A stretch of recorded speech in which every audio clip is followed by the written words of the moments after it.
નમસ્તે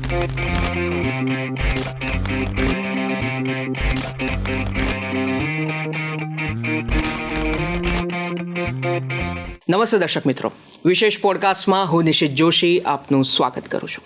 દર્શક મિત્રો, પ્રધાનમંત્રી નરેન્દ્ર મોદીજીના નેતૃત્વ હેઠળ ગત 12 વર્ષમાં ભારતે સેવા, સુશાસન અને જનકલ્યાણના ક્ષેત્રમાં અભૂતપૂર્વ પ્રગતિ જોઈ. આપણે વાત ગુજરાતની પણ કરીએ. ગુજરાતમાં પણ ગત 12 વર્ષમાં મોદી સરકાર દ્વારા જે પણ યોજનાઓ લાગુ કરવામાં આવી એ યોજનાઓનો સફળતાપૂર્વક અમલીકરણ થયું. એ ચાહે શિક્ષણની વાત હોય, યુવા શક્તિની વાત હોય કે સ્કિલ ડેવલપમેન્ટની વાત હોય. દર્શક મિત્રો, આ જે ઉપલબ્ધિઓ છે માત્ર યાત્રા નથી, પણ સેવા, સુશાસન અને જનકલ્યાણના ક્ષેત્રમાં આવેલું એક આમૂલ પરિવર્તન છે. ત્યારે આજે આપણે એની વાત કરીશું અને આ ચર્ચા કરવા માટે આપણી સાથે સ્ટુડિયોમાં ઉપસ્થિત છે ખાસ મહેમાન. દર્શક મિત્રો, આપણી સાથે સ્ટુડિયોમાં ઉપસ્થિત છે પ્રાથમિક, માધ્યમિક અને પ્રૌઢ શિક્ષણ રાજ્યમંત્રી શ્રીમતી રીવાબા રવિન્દ્રસિંહ જાડેજા. આપણે એમની સાથે સંવાદ કરીએ. મેડમ, ખૂબ ખૂબ સ્વાગત છે પહેલાં તો, અને આપની વ્યસ્તતામાંથી આપે આ સમય ફાળવ્યો બદલ આપનો ખૂબ ખૂબ આભાર. Thank you so much. Madam, પ્રધાનમંત્રી શ્રી જ્યારે ગુજરાતના મુખ્યમંત્રી હતા ત્યારે એમણે શાળા પ્રવેશોત્સવ અને કન્યા કેળવણી જેવા બીજ રોપ્યા હતા, જે આજે વટવૃક્ષ બન્યા છે એવું કહેવાય તો પણ કોઈ અતિશયોક્તિ નથી. આપના વિભાગ દ્વારા અત્યારની સમયમાં, વર્તમાન સમયમાં ડિજિટલ ક્ષેત્રે અને સ્માર્ટ ક્લાસરૂમને એની વાત કરવામાં આવે તો એમાં કેવા પ્રકારનો રોડમેપ આપના દ્વારા સ્વીકારવામાં આવ્યો કે તૈયાર કરવામાં આવ્યો છે? ફર્સ્ટ ઓફ ઓલ તો હું દૂરદર્શનના માધ્યમથી આપ પૂરી ટીમનો હૃદયપૂર્વકનો આભાર વ્યક્ત કરવા માગું છું. Thank you. અને સેકન્ડ થિંગ, આ માધ્યમના રીતે આદરણીય પ્રધાનમંત્રીશ્રીને વિકાસ, વિશ્વાસ અને જનકલ્યાણના જે 12 વર્ષનો રાષ્ટ્રીય કીર્તિમાન એમને અંકિત કર્યો છે, ત્યારે આપણા બધા વતી એમને ખૂબ ખૂબ શુભકામનાઓ પાઠવું છું. આપના સવાલ ઉપર આવું તો તત્કાલીન મુખ્યમંત્રી તરીકે આદરણીય પ્રધાનમંત્રીશ્રીએ જ્યારે ગુજરાતનું સુકાન સંભાળ્યું ત્યારે સૌથી પહેલો એમનો જે વિષય અને જે એમને કીનનેસ રાખી એ છે કન્યા કેળવણી શિક્ષણ ઉપર ભાર. બેટી બચાવો, બેટી પઢાઓની વાત હોય કે પછી શાળા પ્રવેશોત્સવની વાત હોય, આ બે મુખ્ય આયામો એમના સમયથી ગુજરાતમાં એનું ઇનિશિયેટિવ લેવામાં આવ્યું. અને એમણે પોતે જ્યારે શાળા પ્રવેશોત્સવની શરૂઆત કરી ત્યારે ગામડે ગામડે જઈ અને દીકરીઓને હાથ પકડી અને શાળા સુધી લઈ જવી. પ્રતિકાત્મક નહીં, પરંતુ એક સંવેદનશીલતા સાથેનું આ એક સ્ટેપ હતું. બિકોઝ આવનારા સમયમાં એક જ્યારે વિઝનરી લીડરશિપ આપણી પાસે હોય અને જે રીતના ગુજરાતને અને રાષ્ટ્રને અને રાષ્ટ્ર નિર્માણની ભૂમિકામાં એમનો જે રોલ હતો એ બખૂબી એ સમજતા હતા અને ગુજરાતને એવા રિમાર્કેબલ નોચ ઉપર મોડલ સ્ટેટ તરીકે આગળ લઈ જવામાં દીકરીઓનો ફાળો શું હોઈ શકે. રાઈટ. બિકોઝ જ્યારે આપણે બધા ક્યાંક ને ક્યાંક સાંભળીએ છીએ કે એક દીકરી શિક્ષિત હોય, બે પરિવાર ને બે કુળને તારે છે, બિલકુલ ફાઇનાન્શિયલ સ્ટેબિલિટી હશે તો એ પોતે પોતાના નિર્ણયો મજબૂતીથી લઈ શકે, એ માટે સજ્જ બનશે. સ્વાસ્થ્યની વાત આવે કે પછી આર્થિક સ્વનિર્ભરતાની વાત આવે, માનસિક સ્વાસ્થ્યની વાત આવે, પોતાનો અવાજ મજબૂતાઈથી બોલી શકવામાં જો સામર્થ્ય કેળવવું હોય તો શિક્ષણ એ એકમાત્ર એનો રસ્તો છે, વિકલ્પ છે. ત્યારે ઇન્ફ્રાસ્ટ્રક્ચર, કનેક્ટિવિટી અને ડ્રોપઆઉટ રેશિયોને કેવી રીતના ઘટાડી શકાય એ માટેની વ્યવસ્થાને એક માળખાકીય રોડમેપ રેડી કરવામાં આવ્યો. અને એ જ રોડમેપ ઉપર આજે આપણે ચાલીએ છીએ તો ત્યારે ડ્રોપઆઉટ રેશિયો ઓલમોસ્ટ આપણે 2% નીચે લઈ આવ્યા. રાઈટ. અને એમાં હવે કહી શકાય કે ડિજિટલ ગુજરાતથી શિક્ષણનું ડિજિટલાઇઝેશન કેવી રીતના કરવું એના વિશે હું તમને વાત કરું તો 4 પિલર્સ અમે કેટર કર્યા છે કે જેમાં સૌથી પહેલું વિદ્યા સમીક્ષા કેન્દ્ર, જે VSK. Yes, it's not only data collection centre, પણ PM સાહેબે ખુદ એ ત્યાં વિઝિટ કરી, વર્લ્ડ બેંકના પદાધિકારીશ્રીઓએ વિઝિટ કરી અને ખૂબ સરસ રીતે આપણું આ સેન્ટર ગુજરાતના જ્યારે કાર્યરત હોય ત્યારે એક વૈશ્વિક લેવલે પણ એની નોંધ લેવામાં આવી. ત્યારે શિક્ષકો, બાળકો એનું રિયલ ટાઈમ મોનિટરિંગ આ સેન્ટર ઉપરથી કરવામાં આવે છે. એની સાથે સાથે હું એડ ઓન કરું તો પર્ટિક્યુલર એક બાળક એ કઈ શાળામાં છે, એ કયા વિષયોમાં કેવું પરફોર્મન્સ આપી રહ્યું છે, કયા વિષયમાં નબળું છે અને એ વિષયમાં એને વધારે સારી રીતના ફોકસ કરી શકાય એ માટેનું આખું એનાલિટિકલ બેઝ ડેટા છે ત્યાં કલેક્ટ કરવામાં આવે છે અને શિક્ષકોને પછી એનાથી એ ડેટાના માધ્યમથી માર્ગદર્શન આપવામાં આવે છે. તો ડિજિટલ લિટરસી, ડેટા એનાલિસિસ અને ફ્યુચર રેડી જનરેશનને ગુજરાતના ગ્રોથમાં કેવી રીતના એનરોલ કરવી, બિલકુલ. એ અમારો મુખ્ય આયામ રહ્યો છે. સેકન્ડ થિંગ છે મિશન સ્કૂલ ઓફ એક્સિલન્સ, કે હવે આપણે એઆઈના યુગમાં વાત કરીએ છીએ. બહુ સામાન્ય શબ્દ થઈ ગયો છે અત્યારે, બધી જગ્યાએ એઆઈ વાત કરીએ, આર્ટિફિશિયલ ઇન્ટેલિજન્સી. તો સ્કૂલોને ડિજિટલાઇઝેશનના માધ્યમથી કમ્પ્યુટરાઇઝ ક્લાસરૂમની વાત હોય, સેટેલાઇટ બેઝ લર્નિંગની વાત હોય, એવા આયામો સાથે જોડી, સ્માર્ટ ક્લાસરૂમની ઇનફેક્ટ વાત હોય, આ આયામો સાથે જોડી coding, decoding, software analysis, second thing robotics, AI, એવા બધા વિષયો સાથે બાળકોને કેવી રીતના શિક્ષિત કરી શકાય, એના ઉપર અત્યારે અમારું કામ ચાલુ છે. થર્ડ થિંગ આવે છે કન્યા કેળવણી 2.0, ઓકે, કે જેમાં ડિજિટલ લિટરસી સાથે સશક્તિકરણ. રાઈટ. એટલે આ એવો આયામ છે કે આપણે બહુ સ્ત્રી સશક્તિકરણની વાતો કરીએ, બટ હવેના સમયમાં સ્ટેમ એટલે કે સાયન્સ, ટેકનોલોજી, એન્જિનિયરિંગ અને મેથ, આ વિષયો જનરલી યર્સ બેક એવું કહેવાતું કે ભાઈ દીકરાઓ માટેના રિઝર્વડ સબ્જેક્ટ્સ છે. રાઈટ. બટ દીકરીઓનું એનરોલમેન્ટ વધે Right. એના માટે ચાહે હોસ્ટેલ ફેસિલિટીઝ હોય, ચાહે કોલેજના અને ઉચ્ચ શિક્ષણના માધ્યમથી even 6 to 8 and 9, 10th onwards એમને વોકેશનલ ટ્રેનિંગની વાત હોય, તો એવા વિષયો સાથે એમને સુસજ્જતા કેળવવાની, શિક્ષણ આપવાની વાત આવે તો એમાં we are working hard. Right. Apart from that again જે ફોર્થ પિલર છે એ જે new education policy, very important. અને ઇમ્પ્લિમેન્ટેશનની વાત કરીએ તો સેન્ટ્રલની સાથે કોપ કરવા માટે we are really working hard. Education department અને આદરણીય મુખ્યમંત્રીશ્રીના નેતૃત્વમાં શિક્ષણ વિભાગ ખૂબ જ મહેનતથી ન્યૂ એજ્યુકેશન પોલિસીને એડોપ્ટ કરવાના પૂરતા પ્રયત્નો છે. એમાં બી આપણે ડિજિટલ પ્લેટફોર્મ દ્વારા, જેમ કે મેથ છે, સાયન્સ છે, એવા સબ્જેક્ટ્સ છે, તો પર્ટિક્યુલરલી એને એનિમેશન ફોર્મમાં આખું એનું કન્ટેન્ટ રેડી કરી અને યુટ્યુબ જી-શાલા એક પોર્ટલ છે, યસ, ગવર્મેન્ટનું એજ્યુકેશન ડિપાર્ટમેન્ટનું પોર્ટલ છે, તો એના માધ્યમથી પણ બાળકોને ટ્રેન કરી શકાય. જે કન્સેપ્ટ એમને સ્કૂલમાં નથી ક્લિયર થયો, ઓકે, તો એ online platform, yes, lessons online platform જી-શાલાના માધ્યમથી આપણે એમને શીખવાડીએ છીએ. તો આવા આયામો સાથે ગુજરાત અત્યારે, અને એમાં એજ્યુકેશન ડિપાર્ટમેન્ટ અને ડિજિટલ પેરામીટર્સમાં કોર્ડિયલી વર્ક કરી રહ્યું છે. બહુ સરસ, તમે બહુ વિગતે વાત કરી. તમે સ્ટેમ એજ્યુકેશનની વાત કરી તો આજથી લગભગ 1.5 વર્ષ પહેલાં એક રિપોર્ટ આવ્યો હતો એક યુનિવર્સિટીનો, અને એમાં આશ્ચર્યજનક, સુખદ આશ્ચર્ય હતું આપણા માટે કે ડેવલપ્ડ કન્ટ્રીઝ કરતાં આપણા ભારતમાં સ્ટેમમાં જે ક્ષેત્રમાં મહિલાઓ વધારે એનરોલ કરી રહી છે. એટલે it's a pride for us એના માટે. બીજું તમે એનઈપીની વાત કરી, તો એનઈપીમાં મારે થોડીક વાત અપેક્ષા છે કે દર્શકોને આપ થોડોક વધારે આના વિશે માહિતગાર કરો. નેશનલ એજ્યુકેશન પોલિસી વર્ષ 2020માં જે લાગુ થઈ, હવે એનો મુખ્ય ઉદ્દેશ હતો બુનિયાદી શિક્ષણ અને માતૃભાષામાં શિક્ષણ. That is more important. હવે સ્વાભાવિક છે કે અત્યારે આજના પેરેન્ટ્સ, સ્વાભાવિક છે કે એવું હોય કે દરેકને પોતાનો દીકરો કે દીકરી હંમેશા એક કોમ્પિટિશનમાં રહે, એટલે હવે ગુજરાતી ભાષામાં અથવા તો માતૃભાષામાં શિક્ષણ આપવાનું બંધ કરી અને અંગ્રેજી માધ્યમમાં શિક્ષણ આપવાની એમની એક હઠ હોય છે, કે એક લાગણી હોય છે. હવે આના વિશે આપ થોડું કહો કે માતૃભાષામાં પ્રાથમિક ધોરણના શિક્ષણ કેમ લેવા જોઈએ.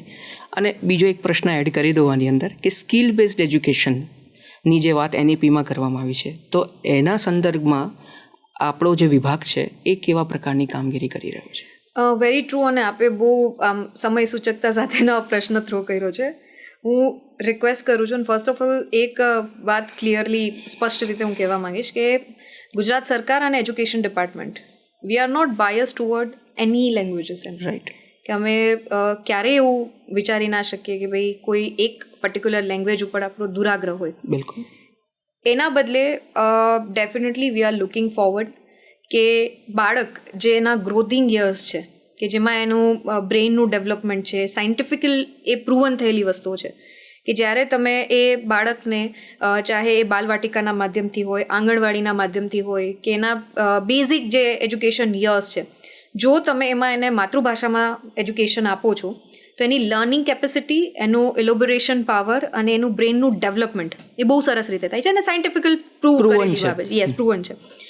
બટ સમહાવ આપણે ઇંગ્લિશને એટલે અવોઇડ નથી કરી શકતા, કેમ કે એક વૈશ્વિક જ્યારે ભાષાની વાત આવે, એક વૈશ્વિક કનેક્ટિવિટીની વાત આવે, એક કોલોબોરેશનની વાત આવે, કમ્યુનિકેશનની વાત આવે, તો ઇંગ્લિશ એ રિક્વાયર્ડ છે. બિલકુલ. પણ રિક્વાયરમેન્ટ અને નેસેસિટી એ બે વચ્ચે થોડું અંતર છે. બિલકુલ. ભાષા કોઈ બી હોય એ તમે ફ્યુચર લેટર કાઉન્ટર પાર્ટમાં તમે શીખી શકો છો, શીખવાડી શકો છો. પરંતુ જ્યારે તમારો લર્નિંગ ફેઝ છે ત્યારે બેઝિક જે તમારું લિટરસી છે, બેઝિક જે એજ્યુકેશન છે એ તમને માતૃભાષામાં મળવું જોઈએ. અને ન્યૂ એજ્યુકેશન પોલિસી પણ ક્યાંક આને સાચું માને છે કે આ જ પ્રમાણે હોવું જોઈએ. એટલે જ આપણે NEP અંતર્ગત 5 ધોરણ સુધી કમ્પલસરી મધર ટંગ એટલે કે માતૃભાષામાં શિક્ષણ, અને જો થઈ શકે તો એક્સટેન્ડેડ લેવલે 8 ધોરણ સુધી. અચ્છા. યસ, બિકોઝ જ્યારે કોઈ બાળક એના યંગ મીન્સ કે વેરી યંગ યર્સમાં છે અને એને તમે સ્કૂલમાં એનરોલ કરાવો છો, તો માની લો ફોર એક્ઝામ્પલ કે તમે એને ઇંગ્લિશ મીડિયમમાં મૂકો છો, તો એનું 50% બ્રેન એ કેટર કરવામાં અને કોપ કરવામાં જ જશે કે મારે નવી લેંગ્વેજ સાથે વિષયો શીખવાના છે. એટલે on the other hand we are talking about excellency. આપણે કૌશલ્યલક્ષી શિક્ષણની વાત કરીએ, રોટ લર્નિંગને બદલે સ્કિલ્ડ બેઝ લર્નિંગની વાત કરીએ, અન્ડરસ્ટેન્ડિંગથી જે શીખી શકાય એવા શિક્ષણની વાત કરીએ, તો એ ક્યાંક આપણે આમાં ચૂકી જઈએ છીએ. એટલે હું પેરેન્ટ્સને બી વિનંતી કરું કે બેઝિક એજ્યુકેશન માતૃભાષામાં આપણે અપાવવાનો આગ્રહ રાખીએ. English is a secondary language. તમે એને શીખી શકો છો, તમે એને સમજી શકો છો. હું પોતે ગુજરાતી મીડિયમમાં ભણેલી છું અને ગુજરાત બોર્ડમાંથી ભણેલી છું, but still I am confident enough કે ભાઈ જે જરૂરિયાતનું ઇંગ્લિશ છે એ હું કમ્યુનિકેશન કરી શકું છું. બિલકુલ. બટ જે શીખવાની વાત આવે અને સામર્થ્ય સાથે જે શિક્ષણ, જે ગોખણપટ્ટી નહીં, પરંતુ આપણે કન્સેપ્ટ સમજી અને અડોપ્ટ કરી શકીએ વિષયને, તો એ તમને માતૃભાષામાં જ કમ્ફર્ટેબલી મળશે એવું મારું માનવું છે. અને NEPમાં પણ એ જ છે કે ક્રેમિંગની પદ્ધતિથી હટીને તમે સ્કિલ બેઝ અને સમજણપૂર્વકનું શિક્ષણ લો. અને બીજો જે આપનો સવાલ હતો કે જે સ્કિલ્ડ બેઝ શિક્ષણની વાત આવે, તો NEP અંતર્ગત હવે આપણે સ્કિલ્ડ બેઝ લર્નિંગને એડોપ્ટ કરીએ છીએ, જેમાં 18 પ્રકારના વોકેશનલ ટ્રેડ આપણે એનરોલ કરાવ્યા છે. 6થા ધોરણની વાત હોય, 8માની વાત હોય, 9માની વાત હોય, જેમ age by age, standard by standard એ પ્રકારના કોર્સનું પ્રાથમિક શિક્ષણ એમને મળી રહે. એમાં વેલનેસ છે, બ્યુટી છે, ટેકનિકલ ટ્રેડ્સ છે, નોન ટેકનિકલ ટ્રેડ્સ છે, જે અત્યારના સરાઉન્ડિંગને ગ્લોબલ સિનેરીઓ ઉપર જે ડિમાન્ડિંગ કોર્સીસ છે, એ પ્રકારના કોર્સીસને આપણે એનરોલ કર્યા છે. બાળકો એનું શિક્ષણ મેળવે છે. અપાર્ટ ફ્રોમ દેટ હું એ બી કહું કે વીકેન્ડ ડેઝ જે હોય છે, જેમ કે સેટરડે થઈ ગયું, તો એ ફન લર્નિંગ દિવસ હોય બાળકો માટે, એમને મજા આવે. બધા બાળકો એ સેટરડેની રાહ જોતું. બેગલેસ ડે આપણે ગુજરાત સરકારે નિર્ણય લીધો છે. 10 દિવસ આપણે કમ્પ્લીટલી બેગલેસ ડે કરીએ છીએ કે ત્યારે બાળકો મેઇનલી આ પ્રકારના વોકેશનલ સ્કિલ સાથે એનરોલ કરી શકે. પ્લસ એમની અંદર રહેલી કુતુહલતા છે, એક્સાઇટમેન્ટ છે કે નવું જાણવું, નવું શીખવું. ફોર એક્ઝામ્પલ હું વાત કરું તો કિચન ગાર્ડન, એ દરેક બાળકને ક્યુરિયસ હોય કે એક નાનકડું આપણે છોડને કેવી રીતના ઉગાડીએ અને એમાંથી સબ્જી કેવી રીતના આવે, તો એમાં એમને એનરોલ કરવા. પછી વાંસની ને એની બધી જે કારીગરી હોય છે એ બધું એમને શીખવાડવામાં આવે છે. પ્લસ આગ વગર કેવી રીતના રાંધી શકાય, એવા નવા કન્સેપ્ટથી બાળકોને પરિચય આપવામાં આવે છે. એટલે સ્કિલ અને જિજ્ઞાસા વૃત્તિથી સવાલો પૂછી શકે, સવાલોમાંથી એમની જિજ્ઞાસાને ક્યાંક આપણે કેટર કરી શકાય, ને પ્લસ એમને લર્નિંગના માધ્યમથી કેવી રીતના એનરોલ કરી શકાય, એન્ગેજ કરી શકાય. બરાબર છે. એ પ્રકારનો ટ્રેડ અત્યારે આપણે ન્યૂ એજ્યુકેશન પોલિસીથી સ્ટાર્ટ કરેલું છે. આપ પ્રધાનમંત્રી શ્રી નરેન્દ્ર મોદીજીનું જે વિઝન છે મેડમ, એટલે મારા પ્રશ્ન એટલે પૂછવો છે કે આ લોકોને પણ મનમાં હશે કે હંમેશા એ દરેકને એક માર્ગદર્શન આપતા રહેતા હોય છે. આપ પણ એમના વિઝનને નજીકથી ફોલો કરો છો અને જ્યારે પણ કદાચ આપને મળવાનું થતું હશે ત્યારે એ શિક્ષણ ક્ષેત્રની વાત હોય કે જાહેર જીવનની વાત હોય, તો એમાં પણ આપને કોઈક માર્ગદર્શન દિશા નિર્દેશ કરતા હશે. એવું કહેતા હોય છે કે આપ કનેક્ટ કઈ રીતે થાવ લોકો જોડે ને લોકોમાં એક પોતાના હૃદયમાં કઈ રીતે જગ્યા બનાવી, એના વિશે શું કહેશો?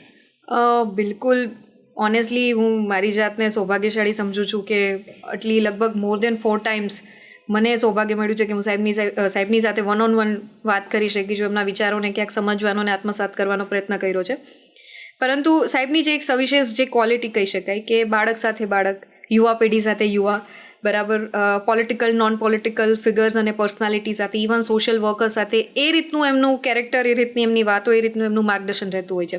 ઇવન ઇન્ફ્લુએન્સર સાથે એ રીતનું આપણે ઘણી બધી રીલ્સ, ઘણા બધા એવા કાર્યક્રમો જોઈએ છીએ કે જેમાં એ પોતે એ ફિલ્ડના ન હોવા છતાં પણ એટલું એમનું નોલેજ હોય છે જે અવારનવાર એ શેર કરતા હોય છે જાહેર મંચ ઉપરથી.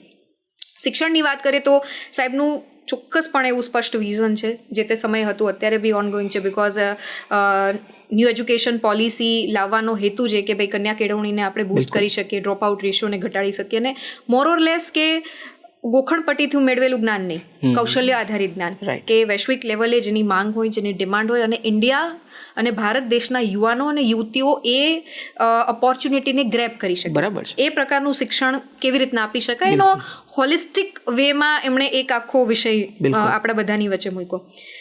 હવે હું થોડું આગળ જઈને વાત કરું કે જ્યારે આપણે કોઈ સંસ્થા સાથે જોડાઈએ, કોઈ પોલિટિક્સ અથવા તો કોઈ સામાજિક લેવલ ઉપર હોય, ત્યારે મેં જે ઓબ્ઝર્વ કર્યું છે કે એમનું જે વ્યક્તિત્વ છે એ ખુદ એક પ્રેરણાદાયી વ્યક્તિત્વ છે. જ્યારે નીતિ વિષયક નિર્ણયોની વાત આવે અને ઓન ફ્લોર ઉપર લઈ જવાની વાત આવે, યોજનાઓ માત્ર પેપર ઉપર નહીં પરંતુ ગ્રાઉન્ડ ઉપર, અને ગ્રાઉન્ડ ઉપરથી સામાન્યમાં સામાન્ય નાગરિકને એનો લાભ કેવી રીતના મળે એ માટે વ્યક્તિગત એમની ચિંતા કરી. અને બીજું કે અકાઉન્ટેબિલિટી અને રિઝલ્ટ ઓરિએન્ટેડ અપ્રોચ, આ એમની બે ક્વોલિટીઝ છે કે જે યુથને બી પાસ ઓન કરે છે. કે જ્યારે તમારી પાસે પદ, પ્રતિષ્ઠા, સંપત્તિ, સત્તા છે, એ બધું ભોગવવા માટે નથી. You need to give them back to the society. અને જે બી પોઝિશન ઉપર છો તો તમે એની ગરિમા, એની મર્યાદા અને એક રિસ્પોન્સિબિલિટી સમજીને કેવી રીતના કેટર કરો છો અને આગળ વધો છો, ત્યારે હંમેશા આ વિષયો ઉપર એમનો ભાર રહેતો હોય છે. સાથે સાથે અત્યારના યુથ માટે સ્પેશલી કે વિકસિત ભારત 2047ની આપણે વાત કરીએ ફોર એક્ઝામ્પલ, તો ઓનેસ્ટલી સાહેબે જાહેર મંચ ઉપરથી અનેક વખત કીધેલું છે કે એ બનાવનારું કોણ? અત્યારની પેઢી, આવતીકાલની પેઢી.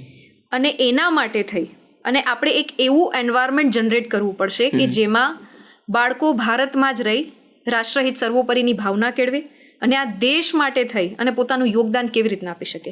ઇન ટર્મ્સ ઓફ ઇન્ફ્રાસ્ટ્રક્ચર આવી ગયું, ઇન ટર્મ્સ ઓફ કનેક્ટિવિટી આવી ગયું, ઇન ટર્મ્સ ઓફ ઓન્ટરપ્રિનરશિપ આવી ગયું, ઇન ટર્મ્સ ઓફ વિકસિત ગુજરાતની પરિકલ્પનામાં યુવાઓનું નેતૃત્વ, એનાથી લઈ અને રાષ્ટ્રીય લેવલ સુધી એમાં યુવાનોનું યોગદાન, એને કેવી રીતના જોડી શકાય. દેન ઓનવર્ડ્સ આવી ગયું કેન્દ્ર સરકાર અને રાજ્ય સરકારની નીતિઓ. ઇવન દો બજેટ આપણે જોઈએ, સેન્ટ્રલ લેવલનું બજેટ જોઈએ કે સ્ટેટ લેવલનું બજેટ જોઈએ, એમાં જે 4 પિલર્સ છે એમાં એમને મેક્સિમમ ભાર મૂક્યો છે યુવા પેઢી અને મહિલા શક્તિ ઉપર. તો આ તમામ આયામોને આધારે વડાપ્રધાન શ્રી કક્ષાની કોઈ વ્યક્તિ હોય અને ઓનરેબલ પીએમ સર છે, એમને જરૂર નથી કે ઝાડુ ઉપાડીને સ્વચ્છતા કરવી. એ તો અભિયાન એક માઇક ઉપર ડિક્લેર કરી દે ને લોકો ઝીલી જ લેવાના છે. એમનું તો એવું નેતૃત્વ છે બિલકુલ કે લોકો એને અમલમાં મૂકશે. યસ, બટ તમે સમજો કે ખાલી મૂકી દેવી વાતો અને પોતે ઇનિશિયેટિવ લેવું, આ લીડરશિપનો સૌથી મોટો ગુણ છે. તો આવા પ્રકારના આયામો પ્લસ આપણે જોઈએ જનરલી ફેમિલીમાં એવું હોય કે વારસામાં સંપત્તિ, જમીન, આ તે વગેરે વગેરે વગેરે આપણે બાળકો માટે ચિંતા કરતા હોય, પણ એમણે એવો વિષય મૂક્યો કે જો આ સૃષ્ટિ અને આ પ્રકૃતિ જ રહેવા યોગ્ય નહીં હોય તો તમે બાળકો માટે શું મૂકીને જશો, શું નહીં જવો, એનો તો કોઈ મતલબ નથી. બિલકુલ સાચી વાત છે. એક પેડ માં કે નામ અભિયાન, ભારતને લગભગ 500 કરોડ ઉપરના વૃક્ષોની જરૂર છે ટુ મેન્ટેન ધીસ ટેમ્પરેચર. અત્યારે આપણે એવા ઝોનમાં રહીએ છીએ જ્યાં ગ્લોબલ વોર્મિંગ છે, જ્યાં પોલ્યુશન, ક્લાઇમેટ ચેન્જીસ, આ બધા વિષયો બહુ ઇમ્પોર્ટન્ટ છે અને વડાપ્રધાન શ્રી એ બાબતે એ વિષય પણ ચિંતા કરે છે. તો એક સંવેદનશીલ વ્યક્તિત્વ પ્લસ ફોરસાઇટ અને વિઝનરી લીડરશિપ, બિલકુલ એ ત્રિવેણી સંગમ સમા એમના જે કેરેક્ટર છે, હું માનું છું કે યુવા પેઢીએ ખરેખર શીખવું જોઈએ અને એડોપ્ટ કરવું જોઈએ.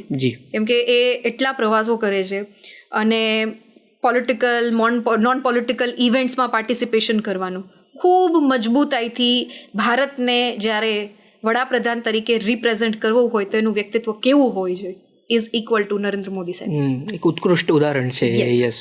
અને તમે જે વાત કરી એમાં એક વાત પણ એડ કરી દો કે સ્પોર્ટ્સ ક્ષેત્રે આપણે ઘણા વર્ષોથી પાછળ હતા, પણ ગત 12 વર્ષમાં તમે જો એક આમૂલ પરિવર્તન સ્પોર્ટ્સ સેક્ટરમાં આવ્યું. અને એમાં ગુજરાતને રિપ્રેઝન્ટેશન, એક્ઝેક્ટલી, કોમનવેલ્થની વાત હોય, એશિયન ગેમ્સની વાત હોય, હમણાં પોલીસ ડિપાર્ટમેન્ટનું એક આખી ટુર્નામેન્ટ થવાની છે એની વાત હોય, તો બહુ સરસ. હવે ગ્લોબલ લેવલ ઉપર દરેક ક્ષેત્રમાં કોઈને કોઈ રીતે ભારતનું નામ અને ભારતનું પ્રતિનિધિત્વ અંકિત કરી રહ્યા છે. બિલકુલ.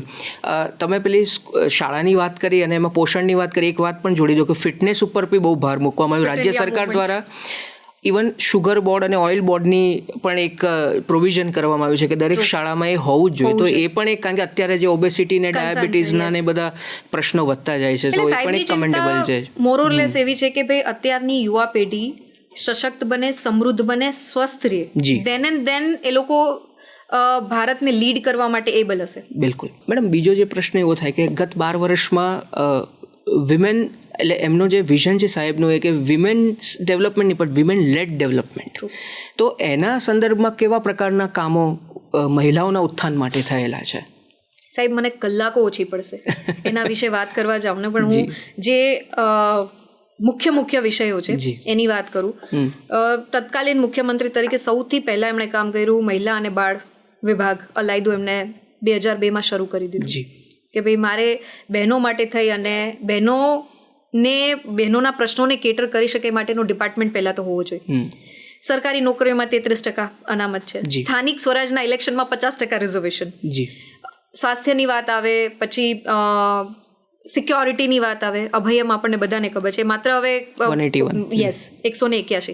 તો એ સ્ટ્રોંગલી એવું આપણે માની શકીએ કે ગુજરાતમાં અને બીજા રાજ્યોમાં જઈએ ત્યારે ખબર પડે કે વોટ વી હેવ. ગુજરાત પાસે શું છે.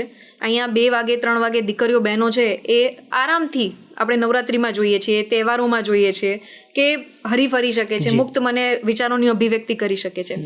અપાર્ટ ફ્રોમ દેટ, દીકરી જન્મે ત્યારથી લઈ અને વૃદ્ધત્વ આવે ત્યાં સુધી સરકારની યોજના છે. વાલી દીકરી, સુકન્યા, લગ્ન યોગ્ય થાય એટલે કુંવરબાઈનું મામેરું, શિક્ષણમાં એમને કન્યા કેળવણીની વાત આવે, બેટી બચાવો બેટી પઢાવો અભિયાનની વાત આવે, પ્લસ મુખ્યમંત્રી શ્રી ભૂપેન્દ્રભાઈ પટેલ સાહેબના નેતૃત્વમાં નમો લક્ષ્મી નમો સરસ્વતી યોજના, મુખ્યમંત્રી જ્ઞાન સાધના, જ્ઞાન સેતુ યોજના, સુકન્યા સમૃદ્ધિ, ઇનફેક્ટ યસ, સુકન્યા સમૃદ્ધિ યોજના. તો આ બધી સ્કીમ્સ, દેન એ લગ્ન કરીને સાસરે જાય, એની પાસે કૌશલ્ય છે તો સ્વસહાય જૂથોના માધ્યમથી આત્મનિર્ભર બનવાની તક. મને કહેતા આનંદ થઈ, 91 લાખ બહેનો, 91 લાખ સ્વસહાય જૂથોના માધ્યમથી 10 કરોડ જેટલી મહિલાઓને આપણે આત્મનિર્ભર બનાવી શકીએ છીએ. યસ. પછી 32 કે 33 કરોડ જનધન એકાઉન્ટ્સ જે બહેનોના નામથી જ કાર્યરત છે. 11 કરોડ મહિલાઓને ઉજ્જવલા યોજનાનો લાભ. આ નાના સુના ફિગર્સ નથી. લખપતિ દીદી યોજના 3 કરોડ કરતા વધારે લખપતિ દીદી યોજના. એટલે લાઈફ સ્પાન તમે એક બહેનનું જુઓ. ઇવન સ્ટાર્ટઅપમાં હું કહીશ આપને 14% જેટલા સ્ટાર્ટઅપ છે એમાં મહિલાઓ નેતૃત્વ કરી રહી છે. અચ્છા. યસ. ઇવન પેન ઇન્ડિયાની આપણે વાત કરીએ તો સાયન્સ એન્ડ ટેકનોલોજીની વાત આવે, સ્પેસની વાત આવે તો 1/4 સાયન્ટિસ્ટ આપણા ફિમેલ સાયન્ટિસ્ટ છે. રાઈટ. બરાબર. ચંદ્રયાનની વાત આપણે કરીએ છીએ પણ એમાં 54 જે છે એ મહિલા સાયન્ટિસ્ટ છે. બિલકુલ. આર્મ્સ એન્ડ એમ્યુનેશન્સ, ફાઇટર પાયલટ્સ તમને મહિલા જોવા મળશે. તમામ ક્ષેત્રમાં માતૃશક્તિને સેન્ટરમાં રાખી બજેટ કેવી રીતના નિર્મિત કરવું, એક્ઝિક્યુશન કેવી રીતના કરવું, સ્ત્રી સશક્તિકરણની વાતો ફક્ત દાવાઓ માટે કે એક કહેવાય ને કે પોલિટિકલ પેલા તમારા મેનિફેસ્ટોમાં ને એ એંગલથી નહીં, રિયાલિટીમાં ગ્રાઉન્ડ લેવલ સુધી બહેનોને તમે શિક્ષિત કરો છો. અને એવું નથી કે ખાલી આ બાબતો સિટી સેન્ટર પૂરતી મર્યાદિત છે. ગ્રામ્ય વિસ્તારમાં બી ડ્રોન દીદીના માધ્યમથી અત્યારે આપણે બહેનોને પ્રશિક્ષિત કરીએ છીએ કે ખેતીવાડી ને એગ્રીકલ્ચર સેક્ટર્સમાં પણ બહેનો બહુ સારું કરી શકે. બહુ સાચી વાત છે. એટલે સ્વાસ્થ્ય, કૌશલ્ય, એજ્યુકેશન, સલામતી, આર્થિક સ્વનિર્ભરતા, આ બધા આયામોને ખૂબ ઝીણવટપૂર્વક એનો અભ્યાસ કરી સ્કીમ્સના માધ્યમથી, તકના માધ્યમથી અને વિમેન લેડ ડેવલપમેન્ટના માધ્યમથી મુખ્ય પ્રવાહમાં જોડી અને બહેનોને કેવી રીતના સશક્ત બનાવી એ કન્સેપ્ટ એમનો છે. જી મેડમ, તમે ઘણી બધી વાતો કરી, એ વિમેન લેડ ડેવલપમેન્ટની વાત હોય, NEPની વાત હોય, થોડીક વ્યક્તિગત સફર વિશે વાત કરવી છે આપને. આપ મિકેનિકલ એન્જિનિયર છો. હવે નોર્મલ એક સ્ટોન્ચનેસ જે સમાજમાં પ્રવર્તે છે, રૂઢિચુસ્તતા જેને કહેવાય, સો કોલ્ડ સ્ટોન્ચનેસ, કે આ તો બોયઝ બ્રાન્ચ છે. પહેલાં તો મિકેનિકલ એન્જિનિયરિંગ કરવાનું કેમ પસંદ કર્યું? પહેલો પ્રશ્ન મારો એ છે. બીજો પ્રશ્ન એ છે કે વર્ગખંડથી લઈને લેબોરેટરી સુધી કેવા પ્રકારના પડકારો આવ્યા? કારણ તો તમને કોઈ એવું કીધું નહીં કે તમે શું કરશો આમાં? એટલે આ એટલા માટે મારે પૂછવું છે કે લોકોને એક મેસેજ જાય કે ભાઈ કોઈ બ્રાન્ચ કોઈ વ્યક્તિગત કોઈ જેન્ડરની હોતી નથી, એટલા માટે. હું ફર્સ્ટ સ્ટાર્ટ કરું મારી જર્ની એ પહેલાં હું એક બહુ સરસ એક્ઝામ્પલ આપીશ કે ઓપરેશન સિંદૂરમાં આપણે જોયું હા, બે બ્રેવ મહિલાઓ, યસ મહિલાઓ અને આપણા ડિફેન્સની પર્સનાલિટીઝ ઓફિશિયલ્સ વ્યોમિકા સિંઘ અને સોફિયા કુરેશી, એમણે બ્રીફિંગ અને પ્લસ એમના એક પોડકાસ્ટમાં મેં સાંભળેલું કે મશીનને નથી ખબર કે ચલાવનારું મહિલા છે કે પુરુષ છે. અને એ આઈડિયોલોજી સાથે ક્યાંક યર્સ બેક મારા પેરેન્ટ્સે, મારા પપ્પા કાકા એમને નક્કી કરેલું હશે કે ઓનેસ્ટલી હું કહીશ કે mechanical was not my choice actually, but મારા ઘરેથી ચોઇસ હતી અને એમને ખબર હતી કે એવરગ્રીન ફિલ્ડ છે, ગમે એટલું આપણે ડિજિટલાઇઝેશન બાજુ જઈએ, બટ જે સમ સોર્ટ ઓફ કોર જે બ્રાન્ચીસ છે એનું મહત્વ દરેકે દરેક ક્ષેત્રમાં રહેવાનું છે. તો they insisted me to pursue mechanical engineering. Okay. અને લઈ લીધું. તો ફર્સ્ટ ડે એડમિશન વખતે હું ખૂબ રડેલી કેમ કે મારા ક્લાસમાં કોઈ દીકરી હતી નહીં, 75 બોયઝ. અને અમે જ્યારે મીન્સ કે કોઈ બ્રેક પીરિયડ હોય અથવા તો બ્રેક ટાઈમ હોય કે પ્રેક્ટિકલ હોય તો 10-15 દીકરાઓ વચ્ચે હું એકલી, તો every one was looking like એક સ્ટ્રેન્જ નજરથી જોવે કે એક જ છોકરી છે, બાકી બધા છોકરાઓ છે, દીકરાઓ છે. અને but I am blessed, lucky enough કે મેં આ બ્રાન્ચ પરસ્યુ કરી, પસંદ કરી. ઇનફેક્ટ એ જે એન્જિનિયરિંગનો આખો span, mental toughness, physical toughness, plus એક ઇન્ટરનલી તમને જે કોન્ફિડન્સ તમારા ફેલો મેટ્સ તરફથી બી તેમને આપવામાં આવે, પ્લસ તમારી બ્રાન્ચ બી એ ડેડિકેશન માંગી લે, plus milling machine, drilling machine, lathe machine, VMC, CNC બધા પાર્ટ્સ, અને એકચ્યુઅલમાં હાઉ દે વર્ક. એટલે અમારે ખુદને બી એ કરવું પડે.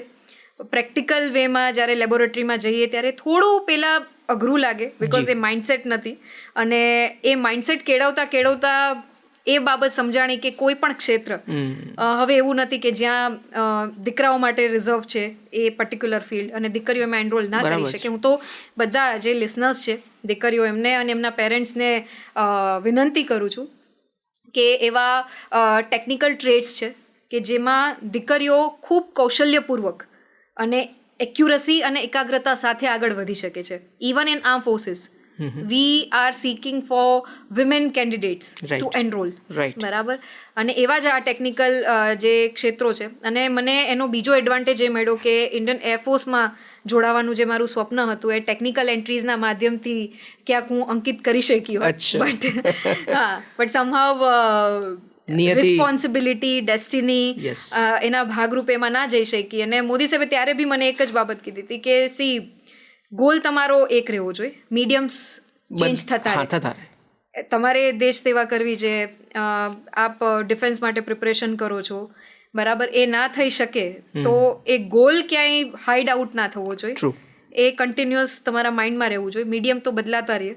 અને ફોર્ચ્યુનેટલી એમની આગેવાનીમાં અને એમના નેતૃત્વમાં as a boss we are looking up to him, અને એમાંથી કંઈક શીખીને અમને એ આ ફિલ્ડમાં કરવાનું, સેવા કામ કરવાનો મોકો મળ્યો, એના માટે બી વી આર ગ્રેટફુલ. તો એક એન્જિનિયર તરીકે તમારો એક લોજિકલ થિંકિંગની વાત કરો કે પ્રોબ્લેમ સોલ્વિંગ અપ્રોચની વાત કરો, તો એ તમારા વહીવટી પ્રશ્નોને સોલ્વ કરવામાં કે કોઈ ડિસિઝન મેકિંગમાં કેવા પ્રકારનો પ્રભાવ પાડે છે? સી, પર્ટિક્યુલરલી એક ટ્રેડ કે એક ફિલ્ડ કરતાં હું એવું એને કમ્પાઇલ કરવા માંગીશ કે education it self is an important જે તમારા લાઈફ લેસન્સ છે જે તમને શિક્ષણના માધ્યમથી તમે શીખો છો. શિક્ષણ એ ફક્ત અક્ષર જ્ઞાન નથી કે બુકિશ નોલેજ લઈ લીધું, ડિગ્રી કરી લીધું, અથવા તો બાયોડેટામાં લખવા માટે આપણે કોલ્ડ જેટલી બધી ડિગ્રીઓ લખીએ, બટ એની સાથે સાથે what is right, what is wrong, તમે એવા સમાજ માટે રિપ્રેઝન્ટેશન કરો છો જ્યાંથી લોકોને અપેક્ષા છે તમારા માટે, એના માટે તમારે ફોર્મલી, બ્લન્ટલી કેવી રીતના ઊભું રહેવું, રાઈટ, એવા નિર્ણયો કરવા કે જેની ઇમ્પેક્ટ પોઝિટિવલી સમાજના ઘણા બધા તમારા જ વયના જૂથ ઉપર પડી શકે છે. તમે જ્યારે આગળ નીકળો છો ત્યારે એવા ફૂટસ્ટેપ તમે છોડો કે જેનાથી યુવા પેઢી ક્યાંક પ્રેરણા લઈ શકે. બિલકુલ. તો એજ્યુકેશન તમને એ બાબતો શીખવાડે છે. બરાબર છે. અને એમાંય રોટ લર્નિંગને બદલે સ્કિલ બેઝ લર્નિંગની વાત કરીએ, એક્સિલન્સની વાત કરીએ, અને સાથે સાથે જે ભારતને આપણે ઓળખવા માંગીએ છીએ અથવા તો જાણીએ છીએ એની લીગસીની વાત કરીએ, બરાબર છે, તો સંસ્કારો, મૂલ્યો આધારિત શિક્ષણ, ટ્રુ, જેમાં સાંસ્કૃતિક વારસાના જતનની ચિંતા હોય, જી, જેમાં વૈશ્વિક લેવલે, ગ્લોબલ લેવલ ઉપર ભારત કમ્પીટ કરી શકે એવા થિંકર્સ, સ્કોલર્સ અને બ્રેઇનની વાત હોય, જી, ત્યાં તમામ પેરામીટર્સને અંકિત કરવા માટે થઈ અને કોઈ પણ ક્ષેત્રનું એજ્યુકેશન છે એ મસ્ટ નીડેડ છે. તો ઓબ્વિયસલી મને ફાયદો થયો છે કે જે શિક્ષણ મેં મેળવેલું છે એનાથી કોઈને કોઈ રીતે હું આ બધા એસ્પેક્ટ્સમાં ખરી ઉતરી શકું, એના માટે ડેફિનેટલી હેલ્પફુલ છે. મારા અંતમાં 2 પ્રશ્નો છે. તમે બહુ વિગતે આખી વાતને રજૂ કરી.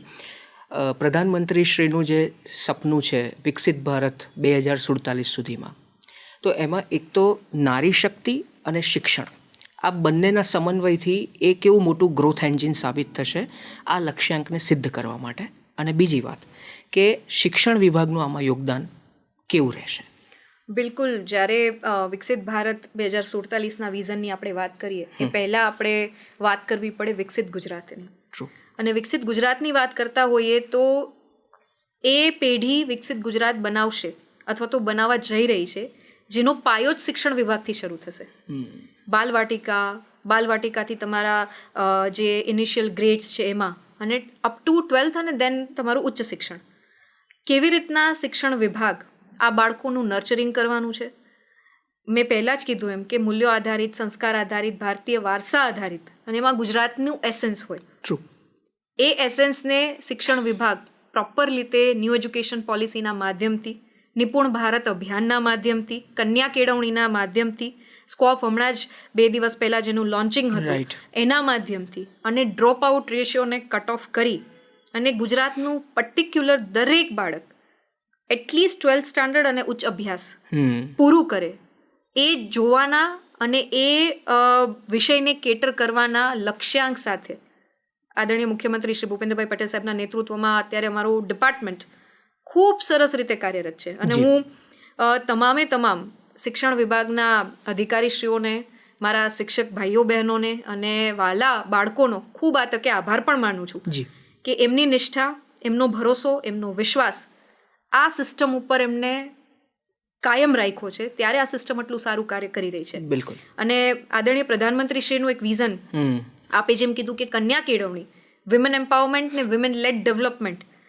દીકરીઓની લિટરસી પાવર, એ આવતીકાલનું એમનું એક સ્ત્રી સશક્તિકરણ માટેનું સૌથી મોટું સ્ટેપ કહી શકાય. એક દીકરી ભણી અને આર્થિક સ્વનિર્ભરતા કેળવે. ફોર એક્ઝામ્પલ હું વાત કરું તો જ્યારે એક દીકરી ભણેલી હોય ત્યારે એ એના નેક્સ્ટ અપકમિંગ જનરેશનને સાચા અને ખોટાનો ભેદ કરતા શીખવી શકશે.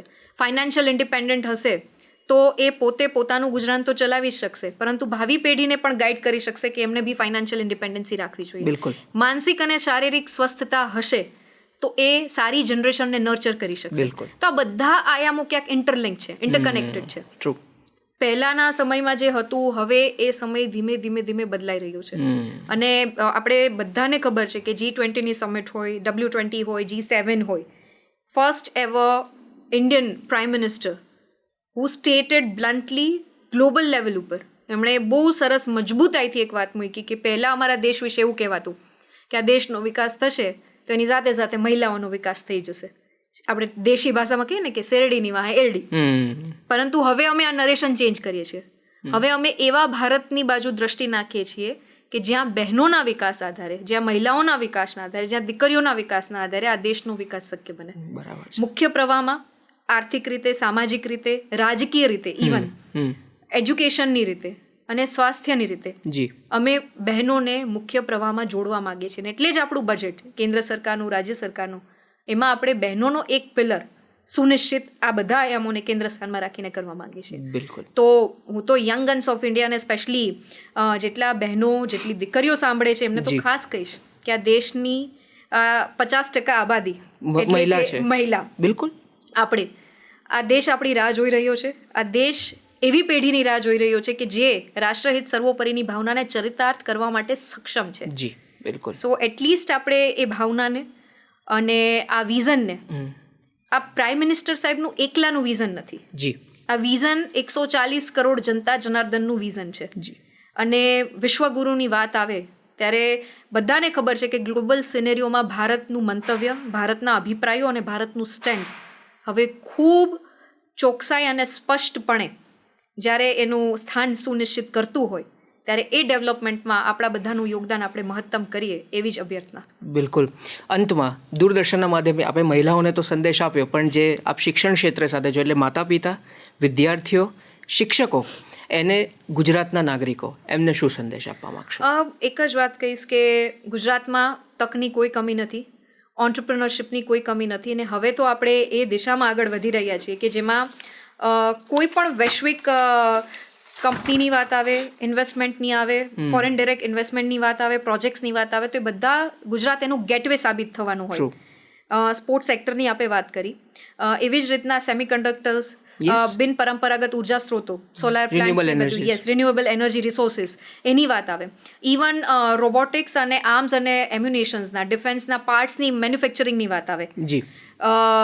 સારામાં સારી યુનિવર્સિટીઝના માધ્યમથી બાળકોને વૈશ્વિક કક્ષાનું શિક્ષણ આપણા રાજ્યમાંથી પ્રદાન કરી શકાય એ એંગલની વાત આવે. અને last but not the least government શાળાઓની વાત આવે. હું આપને એવી ઘણી બધી શાળાઓના એક્ઝામ્પલ આપીશ. સુરતની છે, અમદાવાદની છે, બરોડાની છે, રાજકોટની છે, કે જ્યાં 3 મહિનાનું વેઇટિંગ ચાલે છે. અચ્છા. યસ. તો આ પ્રકલ્પોમાં એજ્યુકેશન ડિપાર્ટમેન્ટ ખૂબ કાર્યરત છે. અમે ખૂબ સુનિશ્ચિતતાથી આગળ વધીએ છીએ. એમાં આપ સૌનો સહકાર, આપ સૌનો વિશ્વાસ કાયમ આપ રાખશો એવી પણ આશા છે. સાથે સાથે આ ગુજરાત વિકસિત ગુજરાતથી વિકસિત ભારતની પરિકલ્પનામાં પોતાનું યોગદાન આપી રહ્યું હોય ત્યારે સૌ યુવા પેઢી આ યજ્ઞમાં આપણે આપણું યોગદાન આપી શકીએ. બિલકુલ. એ માટે પ્રયત્નશીલ રહીએ. નાના નાના જે આયામો છે, એટલીસ્ટ સ્વચ્છ ભારત મિશન, જેમ ઘર આપણને સ્વચ્છ ગમે છે એવી રીતના આપણો મોહલ્લો, આપણો વોર્ડ, આપણો જિલ્લો અને આપણું રાજ્ય, અને એમ કરતા કરતા આપણો દેશ, બિલકુલ, એમાં આપણે કન્ટ્રીબ્યુટ કરીએ. આ એકલા કોઈ પાર્ટી વિશેષનો પ્રકલ્પ નથી. આ એક જન આંદોલન છે. એમાં આપણે બધા સહભાગી બનીએ. અને મોસ્ટ ઇમ્પોર્ટન્ટ એક વાત હું ખરેખર બધા લિસનર્સને કહેવા માંગીશ કે સિવિક સેન્સ આપણે બિલકુલ કેળવવી જરૂરી છે. બિલકુલ. બિકોઝ અત્યારની જનરેશન અને જે નાના બાળકો છે, અપકમિંગ જે જનરેશન છે અથવા તો ગ્રોઈંગ જનરેશન છે, એ આપણા આચાર વિચાર અને કેરેક્ટરમાંથી ઘણું બધું શીખતી હોય છે. તો આ આયામોમાં એઝ એ સિવિક સેન્સ આપણે ડેવલપ કરીએ અને ગુડ ગવર્નન્સમાં આપણું પાર્ટિસિપેશન આપણે કેવી રીતના, because good governance is what, bureaucracy, જનપ્રતિનિધિ અને જનતા, એના ત્રિવેણી સંગમમાં કન્ટ્રીબ્યુશન, ઇક્વલી પાર્ટિસિપેશન થાય. બરાબર છે. ત્યારે ને ત્યારે આપણે જે વાત કરીએ છીએ, ચાહે વિકસિત ભારતની વાત હોય, ચાહે વિશ્વગુરુ બનવાની વાત હોય, ચાહે ડેવલપ નેશનની વાત હોય અને એક લીડ લેવાની વાત હોય, ત્યારે આ આયામો ઉપર ખરેખર આપણે ધ્યાન કેન્દ્રિત કરવું અત્યારના સમયની માંગ છે. જી. તો મેડમ, આપ ઘણા બધા પ્રશ્નોની બહુ વિગતે ચર્ચા કરી, વિગતે વાત કરી, વિશેષ છણાવટ કરી, અને આપની અતિ વ્યસ્તતામાંથી અહીં સમય કાઢીને આ પોડકાસ્ટમાં આવે બદલ આપનો ખૂબ ખૂબ આભાર મેડમ. ખૂબ ખૂબ આપનો આભાર, પૂરી ટીમનો આભાર. Thank you very much. તો દર્શક મિત્રો, પ્રાથમિક, માધ્યમિક અને પ્રૌઢ શિક્ષણ રાજ્યમંત્રી શ્રીમતી રીવાબા રવિન્દ્રસિંહ જાડેજાજી, જેમણે તમામ મુદ્દાઓ, એ વિમેન લેડ ડેવલપમેન્ટની વાત હોય, એમને જે સમાજની જે રૂઢિચુસ્તતા છે એને કઈ રીતે દૂર કરી શકાય એની વાત હોય, દીકરીઓના ઉત્થાન માટે જે ગત 12 વર્ષમાં મોદી સરકાર દ્વારા અભૂતપૂર્વ પ્રયાસો કરવામાં આવ્યા છે, અને ગુજરાત સરકારમાં પણ શિક્ષણ વિભાગ દ્વારા કેવા આમૂલચૂલ પરિવર્તન લાવવામાં આવ્યા છે, અને એ નવી શિક્ષણ નીતિ જે છે NEP, એને પણ કેવી રીતે અસરકારક રીતે અમલીકરણ કરવામાં આવી રહી છે, એની પણ ખૂબ જ સારો પ્રકાશ પાડ્યો અને ખૂબ જ સારી માહિતી આપી. તો આ કાર્યક્રમમાં અત્યારે બસ આટલું જ. મને રજા આપશો. નમસ્કાર.